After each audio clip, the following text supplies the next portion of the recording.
मैं आपके सामने बड़ा इंटरेस्टिंग टॉपिक लेके आया हूं, तो इस वीडियो को एंड तक जरूर देखना। मेरी आज का टारगेट ये इंडेक्सेस हैं। ध्यान देखिए नेपाल और पाकिस्तान हमसे अच्छी रैंकिंग पे है। क्या चीजें देखी जाती है जब हैप्पीनेस इंडेक्स बनाया जाता है?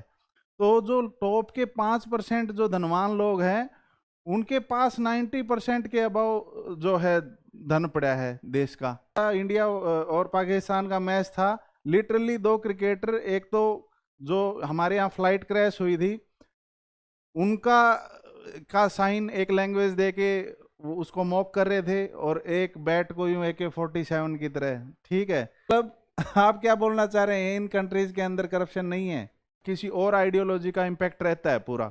ये जो मैं फैक्ट अभी बता रहा हूं, ये ध्यान में रखना अपने इस वीडियो तक जितना मैंने बताया, क्योंकि मैं इन सारे डाटा को एक और जो सर्वे हुआ है उसके साथ कोरिलेट करूंगा। वो कौन सा सर्वे हुआ था, ठीक है, कि डिप्रेशन के अंदर जितनी भी एंटी डिप्रेसेंट दवाइयां हैं वो कहाँ कंजप्शन हो रहा है उनका, किस कंट्री के अंदर। बड़ा इंटरेस्टिंग जो है इसके साथ क्लैश करने वाली रिपोर्ट है, वो मैं अभी आपको बताऊंगा। समझ रहे हो विनोद? हैप्पी कंट्री है हैप्पीनेस इंडेक्स के अकॉर्डिंग, लेकिन सबसे ज्यादा एंटी डिप्रेसेंट भी ले रहा है। खुश है तो फिर ये दवाइयां क्यों यहाँ बिक रही है भाई?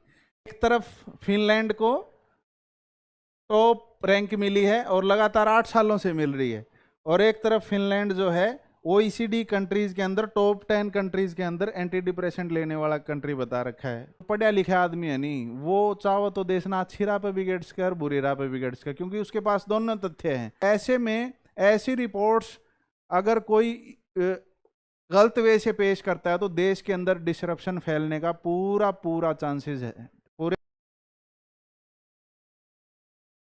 Hello thinkers, how are you?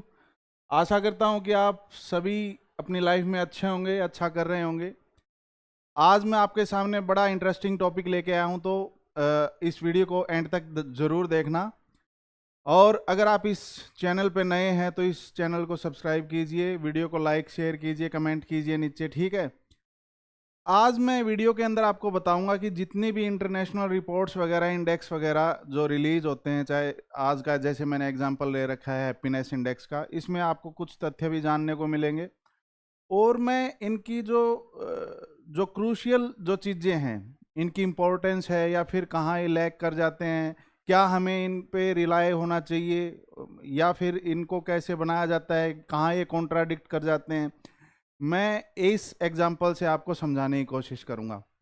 क्योंकि जैसे भी कोई ऐसा कोई इंडेक्स, जैसे पीछे हैप्पीनेस इंडेक्स ही अपना जैसे एग्जांपल है, तो उसी को ले लेते हैं कि जैसे ही कोई ऐसा इंडेक्स जारी होता है, वर्ल्ड फर्म कोई जारी करती है, तो एक डिबेट का इशू बन जाता है कि हमारी कंट्री कहाँ स्टैंड कर रही है और इतना लो परफॉर्म क्यों कर रही है।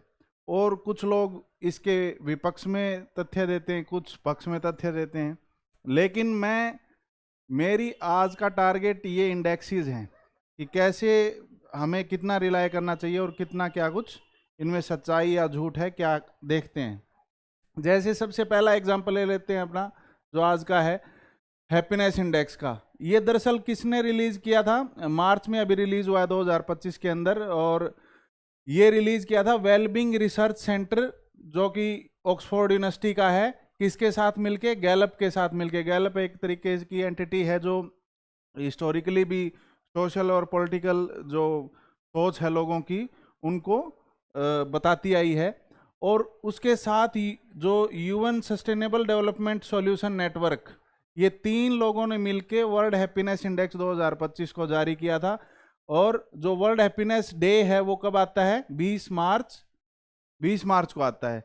लेकिन इसकी जो शुरुआत है हैप्पीनेस इंडेक्स की, अगर इसको देखा जाए कि किस कंट्री ने शुरुआत की थी इनिशियली, तो इसका श्रेय जो है भूटान को जाता है भाई। वहाँ पे जैसे GDP बोलते हैं, जैसे ग्रोस डोमेस्टिक प्रोडक्ट बोलते हैं, लाइकवाइज वो रिलीज करते हैं ग्रोस नेशनल हैप्पीनेस। तो 1970 से ये चीज़ वहाँ पे चली आ रही है। इस आइडिया को वर्ल्ड लेवल पे भी अपनाया गया, UN ने अपनाया, जनरल असेंबली ने, और लगभग 2016 के आसपास से ये वर्ल्ड हैप्पीनेस इंडेक्स जो है जारी होना स्टार्ट हो गया था। तो 25 का मैंने आपको बता दिया। 25 का जो इंडेक्स जारी हुआ उसमें जो हैप्पीएस्ट कंट्री बनाया गया वो फिनलैंड को बताया गया, जो कि 8 लगातार सालों से हैप्पीएस्ट कंट्री के दर्जा इसको मिलता रहा है। इसके बाद जैसे डेनमार्क हो गया, आइसलैंड हो गया और स्वीडन हो गया। आप देखेंगे कि ये सारी कंट्रीज जो है स्कैंडिनेवियन कंट्रीज हैं, जो एक तरीके से नॉर्डिक कंट्रीज भी बोल देते हैं इनको, जो हिस्टोरिकल इनका बैकग्राउंड है वो मिला जुला है, ठीक है। और मैंने पहले भी स्कैंडिनेवियन कंट्रीज का जिक्र आपके साथ किया है वीडियोस के अंदर, आप ध्यान से देखेंगे तो वहाँ मिल जाएगा। इंडिया की रैंकिंग जो है इम्प्रूव यहाँ पे देखने को मिलती है कुछ कि 126 नंबर था हमारा 2024 के अंदर और अब 118 है, यानी हमने 8 रैंक का इम्प्रूव किया है। और जो साउथ एशियन नेशंस हैं बाकी के इंडिया के अलावा, उसमें आप ध्यान देखिए नेपाल और पाकिस्तान हमसे अच्छी रैंकिंग पे है। सबसे पहला क्वेश्चन आता है कि यार इतना डिसरप्शन होने के बाद भी नेपाल में, तो मैंने आपके ऊपर नेपाल के ऊपर एक वीडियो आपको दी थी पूरी की, कैसे वहाँ इतने सालों से एक दशक 1.5 दशक से इतना मतलब डिसरप्शन फैला हुआ है और इतना रॉयट्स वगैरह है, फिर भी हैप्पीनेस इंडेक्स में देखिए 92, पाकिस्तान 109वें नंबर पे है, ठीक है। म्यांमार लगभग जो हमारा 24 में इंडेक्स था वो इनको मिल गया। श्रीलंका, बांग्लादेश ये थोड़े से पीछे दिखा रखे हैं। तो बड़ा एक माइंड में क्वेश्चन आता है कि यार ये हैप्पीनेस इंडेक्स में पाकिस्तान और जो नेपाल है वो इतना अच्छे नंबर पे कैसे हैं इंडिया के मुकाबले। तो एक यहीं से इसका आंसर मिलता है, क्वेश्चन एक राइज होता है कि क्या इनके क्या चीज़ें देखी जाती है जब हैप्पीनेस इंडेक्स बनाया जाता है, ठीक है। तो क्वेश्चन स्ट्राइक हुआ है तो उसका भी मैं आंसर बताऊंगा कि ये 6 इंडिकेटर देखे जाते हैं। जीडीपी पर कैपिटा आपकी कितनी है, ठीक है, कि लगभग जीडीपी को डिवाइड कर दिया जाता है जितनी जनसंख्या, वो एक ये चीजें, ये नंबर्स। अब पर कैपिटा मान लो कोई इनकम बता दी कि 2,500 रुपये बता दी किसी की, ऐसा नहीं है। यहाँ इस देश का ही एग्जाम्पल है, इंडिया का ही, तो जो टॉप के 5% जो धनवान लोग हैं उनके पास 90% के अबाव जो है धन पड़ा है देश का, ठीक है। तो ये तो वैसे ही एक जनरली भाई चलो टोटल जीडीपी इतनी है, जनसंख्या इतनी, इनको डिवाइड कर दो पर कैपिटा आ जाए, ये कोई तरीका इतना कारगर है नहीं, इतना रियलिस्टिक नहीं है, बस ये वैसे ही इंडिकेटर बना दिया गया। दूसरा सोशल सपोर्ट, कमाल है, सोशल सपोर्ट भी एज सच कुछ खास देखने को नहीं मिल रहा है इन दोनों कंट्रीज के अंदर। जीडीपी भी इतनी वो नहीं है, हमसे तो नीचे ही है। और क्या है भाई, और बताओ। हेल्दी लाइफ एक्सपेक्टेंसी वो साउथ एशियन कंट्रीज की लगभग बराबर ही है, मतलब जो ज़्यादा फॉरवर्ड कंट्री है वो बेशक अच्छा कर रही हूँ, ठीक है। फ्रीडम, ये देख लो फ्रीडम, ठीक है। जेनरोसिटी, वाओ, जेनरोसिटी के मामले में तो पाकिस्तान, अभी क्रिकेट हुआ था इंडिया और पाकिस्तान का मैच था, लिटरली 2 क्रिकेटर, एक तो जो हमारे यहाँ फ्लाइट क्रैश हुई थी उनका का साइन एक लैंग्वेज दे के वो उसको मॉक कर रहे थे, और एक बैट को यूं AK-47 की तरह, ठीक है। रिसेंटली जो मिस इवेंट हुआ, ठीक है। मतलब जेनरोसिटी फिर कहाँ कह सकते हैं। आगे आ जाओ भाई, और कौन सा रह गया, परसेप्शंस ऑफ करप्शन, वाओ, मतलब आप क्या बोलना चाह रहे हैं, इन कंट्रीज के अंदर करप्शन नहीं है इंडिया के मुकाबले। चलो यहाँ से ये थोड़ा सा बायसनेस सी दिखने लग जाती है, ठीक है, कि क्या फंडामेंटल्स क्या हैं इनके, ठीक है। चलो ये भी चलो मान लिया, चलो एक्सेप्ट कर लिया, ठीक है, हमारे मुँह भी कोई फर्क कौन पड़ता, हमने हमारे पर ध्यान देना है, ठीक है। जो बॉटम कंट्रीज हैं उनमें से कौन आया, अफगानिस्तान। चलो अफगानिस्तान थोड़ा यूँ लगता है कि तालिबानी और वो वहाँ की सत्ता ऐसी है, ठीक है। इसके साथ जिम्बाब्वे वगैरह, मलाई, लेबनान वगैरह हैं, ठीक है। मेथडोलॉजी में मैंने बता दिया कि एवरेज 3 साल की एवरेज ली जाती है, लोगों से ही इवेल्युएशन करते हैं ये, ठीक है। और कोई अपनी लाइफ की जो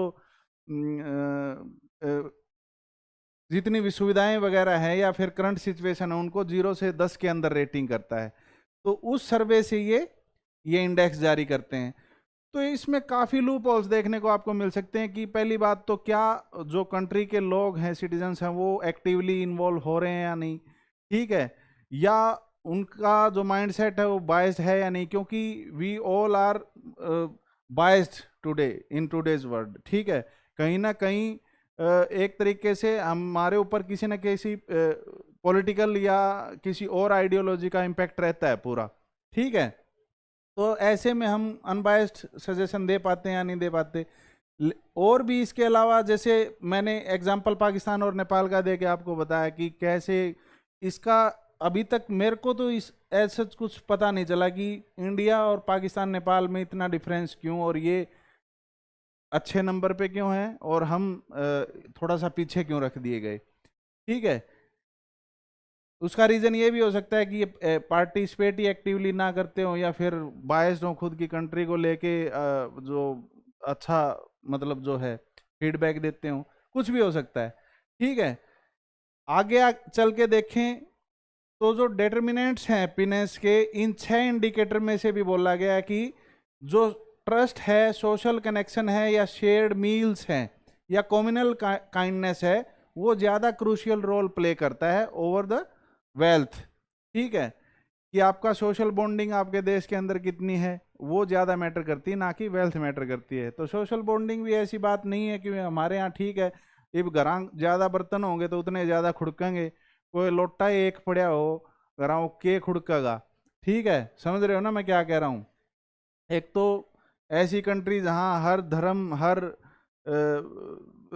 जो बिलीफ के लोग रह रहे हैं, तो ओड़ा क्लैश हो जा करे, कई बार मिसअंडरस्टैंडिंग की वजह तभी हो जा करे, और लोग फायदा ठाण खातर भी करवा दिया करे, जेटा है ये को नहीं कुछ हिस्सा मामला है।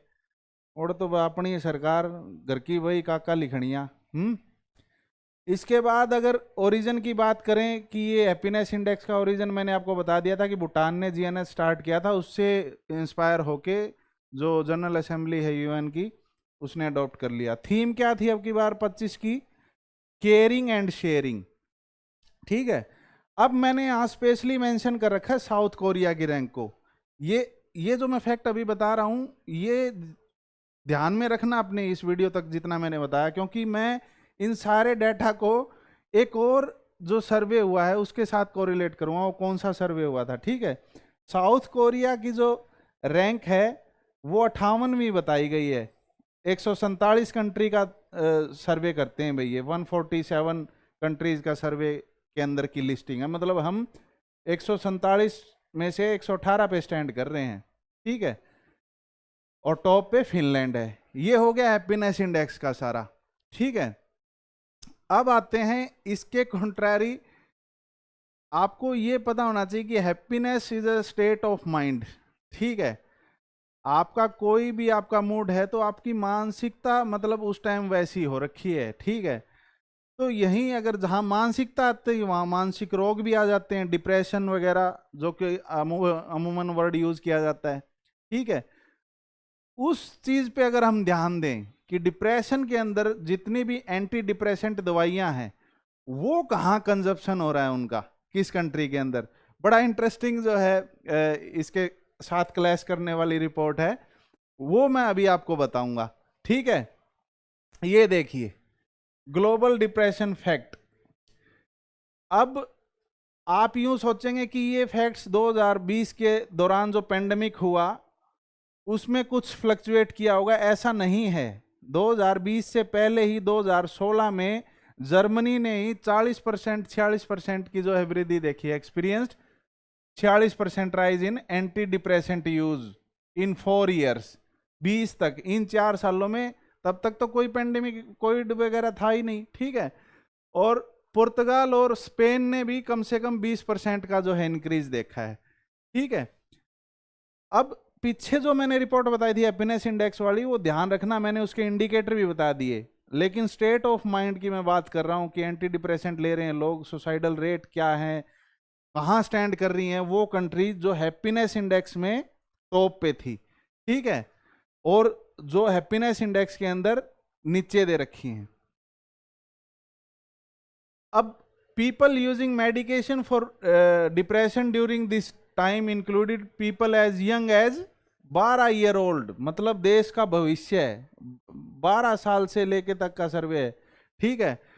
इसके बाद या ये बोला जाता है कि जो यूएसए की 1/3 जो डिप्रेस्ड जो जनसंख्या है, जो डिप्रेस्ड आदमी या औरत है, उनमें से 1/3 तो दवाई ही नहीं ले रहे, ये डाटा भी है। ठीक है, और इसके आगे चलें कि एटीट्यूड क्या है डिप्रेशन के अगेंस्ट। ठीक है, क्योंकि पहली बात तो डिप्रेशन एक टैबू की तरह देखा जाता है सोसाइटी के अंदर। ये हमारे इंडिया के अंदर नहीं है, वेल डेवलप्ड कंट्रीज के अंदर भी ऐसा होता हुआ देखने को मिलता है। जैसे साउथ कोरिया, मैंने यहाँ साउथ कोरिया का एग्जांपल इसलिए रखा था कि उनको एक प्रोमिसिंग काइंड ऑफ रैंकिंग के अंदर रखा गया है, 50s के अंदर रखा है, 58 के अंदर, हैप्पीनेस इंडेक्स के अंदर। लेकिन यहाँ साउथ कोरिया की रिपोर्ट क्या बता रही है कि साउथ कोरिया पहली बात तो इन चीज़ों को अवॉइड करता है कि भाई डिप्रेशन का ज़्यादा जिक्र नहीं करता। ठीक है, अगर कोई डिप्रेस्ड आदमी है, और फिर उसमें से सबसे ज़्यादा जो लोग हैं, ऐसे लोगों की तादाद बहुत है जो मेडिकल जो हेल्प है वो सीख ही नहीं करते, वो मेडिकल हेल्प लेते ही नहीं। और अमेरिका में जो कोरियंस रह रहे हैं उनके साथ भी ऐसे हालात हैं। ठीक है, यहां आप देखेंगे a striking example is in Korea where the suicide rate is said to be highest. Suicide rate सबसे ज्यादा है, वो बोल लेंगे नहीं किससे, चुपचाप अपनी जीवन लीला समाप्त कर लेते हैं।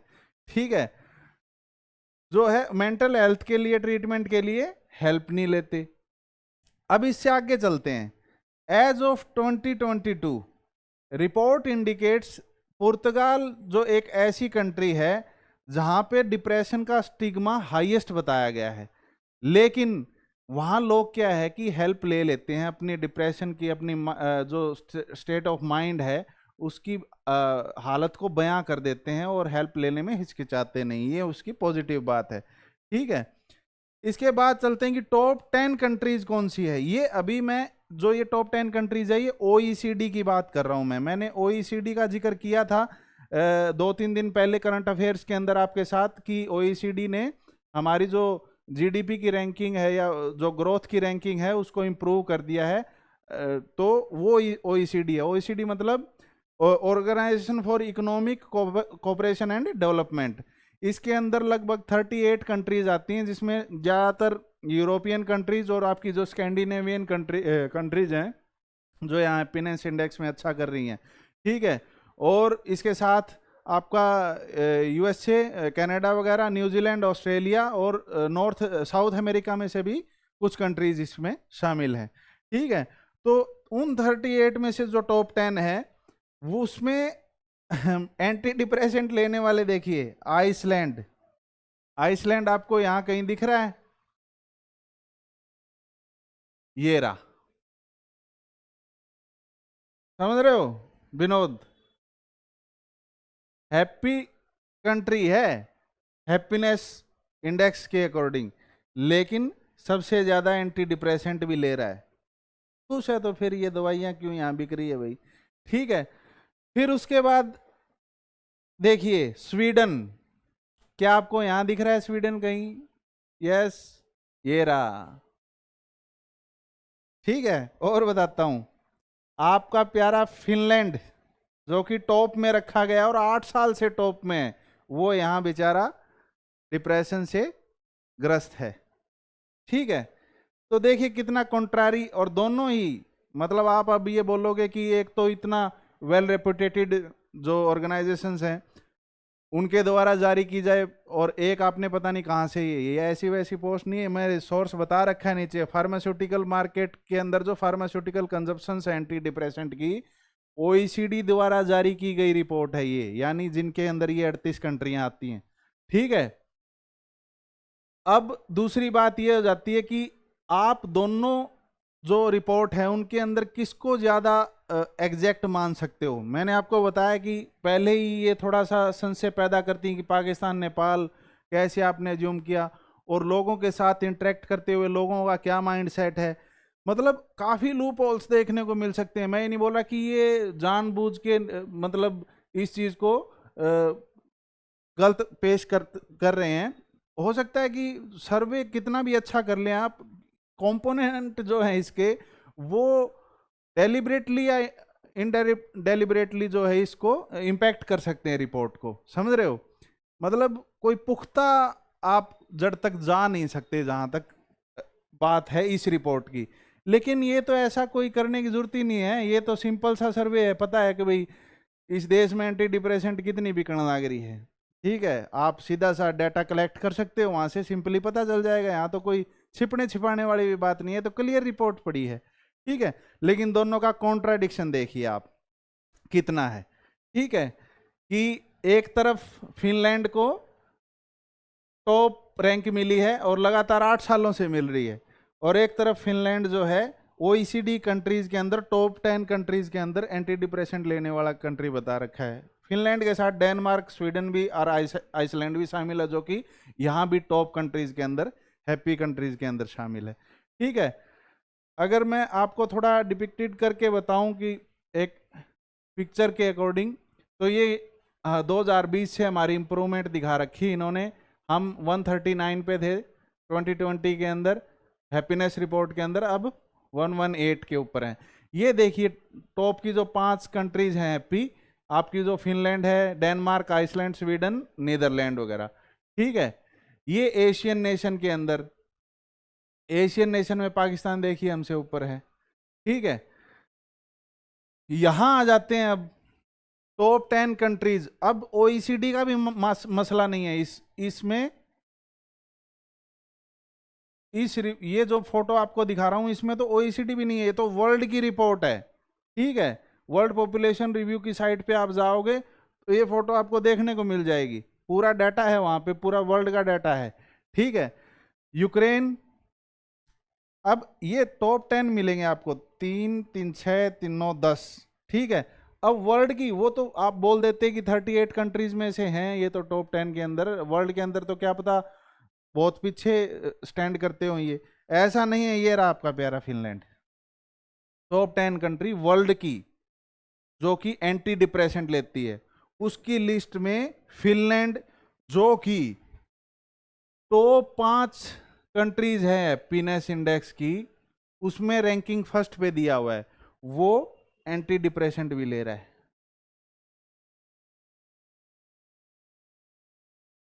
ये क्या खेला है, ठीक है।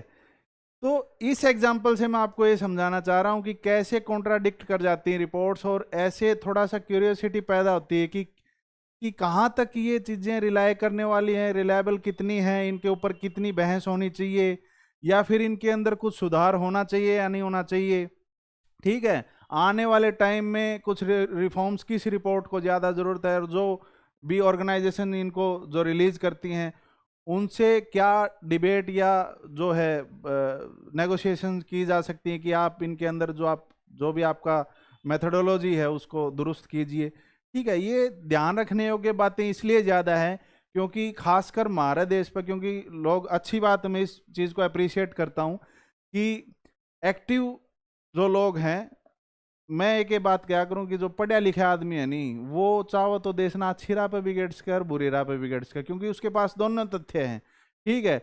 वो एक चीज को बुरा भी साबित कर सकता है और चीज को अच्छा भी साबित कर सकता है विद फैक्ट देके, क्योंकि फर्दर उसकी जो रिसर्च है उसके ऊपर फर्दर कोई रिसर्च नहीं करता। यहाँ हमारे यहाँ वैसे भी व्हाट्सएप यूनिवर्सिटी का क्रेज ज़्यादा है, तो ऐसे में ऐसी रिपोर्ट्स अगर कोई गलत वे से पेश करता है तो देश के अंदर डिसरप्शन फैलने का पूरा चांसेस है, पूरे चांसेस हैं। तो मैं यही बोलूँगा कि ये सारे क्वेश्चंस मैं आपके साथ रखता हूँ कि क्या ये रिपोर्ट्स रिलाय करने योग्य हैं, ठीक है, या इनके ऊपर डिबेट होनी चाहिए, इनको दुरुस्त किया जाना चाहिए। और जो आप भी जिन इन्फ्लुएंसर को या जिन जो रिसर्चर्स हैं इन ऐसे टॉपिक्स के ऊपर आपके सामने वीडियोस लेके आते हैं लंबी लंबी, और उनसे फिर और ज़्यादा डिबेट का इशू बन जाता है, ये क्या उनके ऊपर भी फर्दर एक रिसर्च होनी चाहिए या नहीं होनी चाहिए, ये क्वेश्चंस आपके हैं, आंसर आप खुद ढूंढ सकते हैं इनका। Thank you very much. अगर आप को ये वीडियो अच्छी लगी हो तो आप ज़्यादा से ज़्यादा लोगों तक शेयर करें। ये सिर्फ ना एक नॉलेजेबल वीडियो है ये, बल्कि एक अवेयरनेस कैंपेन के रूप में भी मैंने ये वीडियो बनाई है। तो आपका भी दायित्व बनता है कि देश के हर उस नागरिक तक पहुंचे जो एक्टिवली पार्टिसिपेट करता है अपने देश की उन्नति तरक्की की कोई भी डिबेट या कोई भी बात चल रही हो जब, ठीक है। डजेंट मैटर कि वो सरकार के खिलाफ है या सरकार के पक्ष में है, ठीक है। आपको एक न्यूट्रल और अनबायस्ड आपका माइंड सेट होना बहुत ज़्यादा ज़रूरी है। Thank you very much. फिर मिलते हैं अगली वीडियो के साथ, तब तक बने रहिए आई थिंक क्लास के ऊपर।